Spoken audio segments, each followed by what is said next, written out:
Hi everybody, it's Katie. If you're wondering why I sound like a frog, it's because I am a little sick. So it's kind of funny because today we're going to talk about tips for trying to conceive. So hurry, go ahead, conceive, have a baby so you can get sick like me and be sick and have a baby. It's fun. Not really. Anyway, okay, so before we go any further, I do have to tell you guys that I'm obviously A, not a doctor, B, not a specialist, C, not a pro. I have 2 kids. These are some of the things that I've used, some of the tips that I've gathered, but I am by no means a doctor at all. So this is stuff, if you want to try my advice, go ahead, but always talk to your doctor first.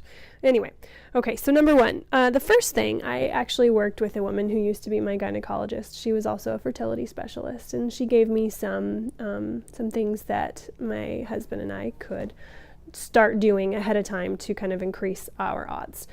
So number 1, for Steve, she said to take vitamin E, vitamin C, and zinc. Those were daily for him. And then for me, she told me to start on folic acid, start taking a prenatal vitamin before you're even pregnant, because man, the minute you get pregnant, those little babies are taking your nutrients.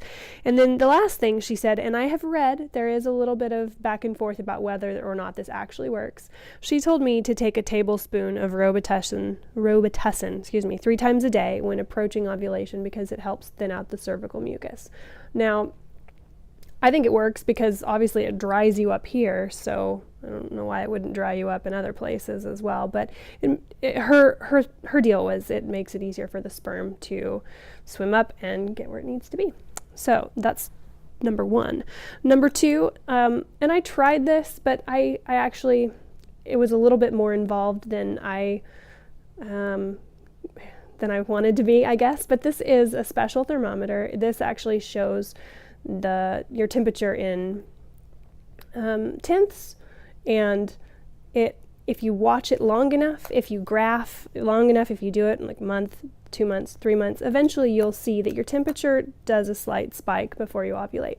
So if you've been doing this for a couple months and you notice that on day 12 in the morning your temperature spikes a little bit, then it's probably safe to say that your body's preparing for ovulation.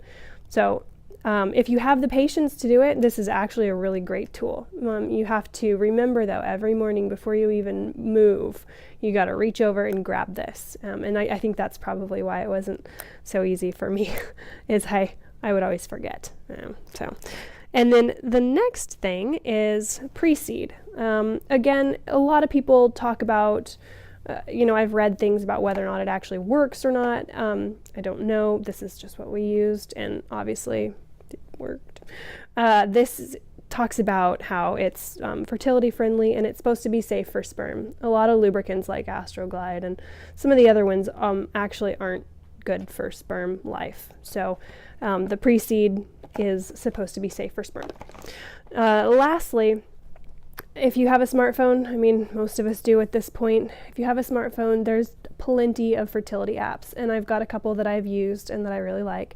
And they just kind of help you keep track, because month after month after month, if you're trying to remember, what day did I ovulate? You're probably going to forget. So find an app, one that'll help you keep track of what day you ovulated, what time, that type of thing. That's really helpful. And then there is one other thing. It's called their ovulation prediction kits, and they're not really similar to pregnancy tests at all. The only similar thing is that you dip them in urine, but they will help you, because they're testing for a particular hormone. They will help you figure out when you're going to ovulate. Some of them are fancy. Some of them you pee on the stick and the smiley face pops up, and that means that you're going to ovulate soon. Or some of them blink, and that means you're going to ovulate soon. Those have also been really helpful, or were really helpful for us when we were working on baby number 1 and baby number 2.